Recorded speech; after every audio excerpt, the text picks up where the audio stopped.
falls short of what it ought to be, given the skilled and responsible nature of the role? And would he agree with me that a pay rise is due for UK nurses? I understand the question that the Honourable Lady is asking on behalf of her constituents. I pay tribute to my opposite number in Northern Ireland, Robin Swan, and because it is a devolved matter, I hope that she'll understand if I'm going to allow him the discretion to provide an answer to that question rather than answer on his behalf. Matt Hancock. Meanwhile, opposition MPs pressed a defence minister over the role of the military in a future vaccine rollout. Answering an urgent question, Jeremy Quinn said a winter support force of approximately 7,500 deployable personnel had been established.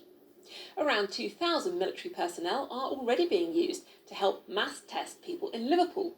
Everyone living or working in the city is being offered a test whether or not they have symptoms. Labour said the troops had been welcomed by the city. Mayor Joe Anderson told me last night we're delighted to have them for their sheer numbers and their logistical expertise.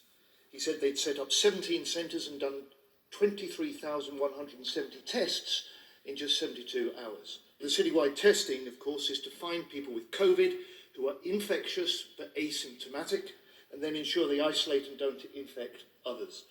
This requires regular, routine and continuing testing. How sustainable is this deployment?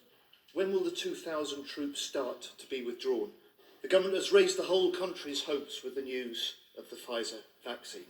But it is vaccinations, not vaccines, that will protect people from the virus. And getting this vaccine to the point of vaccination requires storing and transporting it at minus 70 degrees.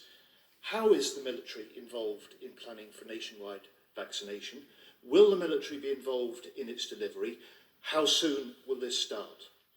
The minister didn't answer that last point, but turned to the role of troops in Liverpool. It is a pilot. We need to see what we can learn from this pilot, and we need to test its effectiveness. It's been so far so good.